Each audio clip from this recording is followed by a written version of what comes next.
దేవి శరన్నవరాత్రుల సందర్భంగా కాకినాడ శ్రీపీఠంలో మహాశక్తి యోగం నిర్వహిస్తున్నట్లు పీఠాధిపతి పరిపూర్ణానంద స్వామి తెలిపారు.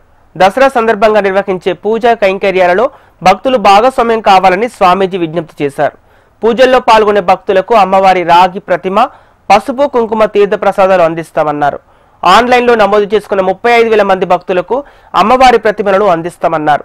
శ్రీపీఠంలో సేవ చేసేందుకు వచ్చే భక్తులు ముందస్తుగా నమోదు చేసుకోవాలని విజ్ఞప్తి చేశారు. జరిగే 3వ మహాశక్తి యాగానికి స్వాగతం. 22 సెప్టెంబర్ నుండి అక్టోబర్ 3వ తేదీ వరకు శ్రీపీఠంలో మహాశక్తి యాగాన్ని నిర్వహించబోతున్నాం. ఈ మహాశక్తి యాగంలో ప్రధానమైనటువంటి కార్యక్రమం 100 కోట్ల కుంకుమార్చన కార్యక్రమం, శతకోటి కుంకుమార్చన. ఇది 1000 కోట్ల కుంకుమార్చన చేయాలనే మహాసంకల్పంలో భాగంగా ఇది 3వసారి మహాశక్తి యాగము. 300 కోట్ల కుంకుమార్చన పూర్తి చేసుకోబోతుంది.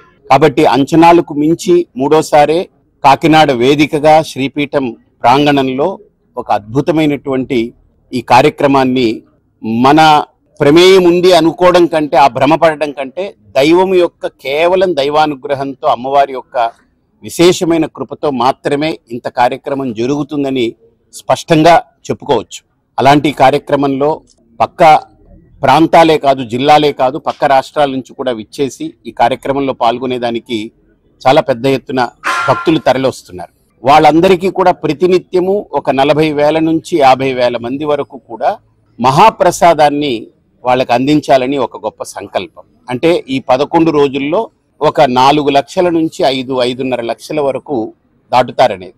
అలాంటి ఈ కార్యక్రమంలో మా అమ్మగారి యొక్క ఆజ్ఞ మేరకు, ఆవిడ సంకల్పం మేరకు, ఆవిడ తనువు చాలిస్తున్న సందర్భంగా ఆవిడకు ఉన్నటువంటి కాస్త ధనాన్ని నాకు అప్పచెప్పి ఒక మంచి కార్యంలో వినియోగించాలని చెప్పిన దాన్ని ఇంకొకరి సహకారంతో కూడా ఇన్ని వేల మందికి కంకణాలు అవి ఇవ్వడానికి రిజిస్ట్రేషన్స్ అవి చేయడం జరిగింది, ఐడి కార్డ్స్ ఇవ్వడం జరిగింది. వాళ్ళందరికీ కూడా తప్పకుండా అమ్మవారి యొక్క ఐశ్వర్య రక్ష అనేటువంటి కంకణం అమ్మవారి దగ్గర పెట్టి అర్చన చేసి వాళ్ళందరికీ ఉచితంగా అందిస్తాము.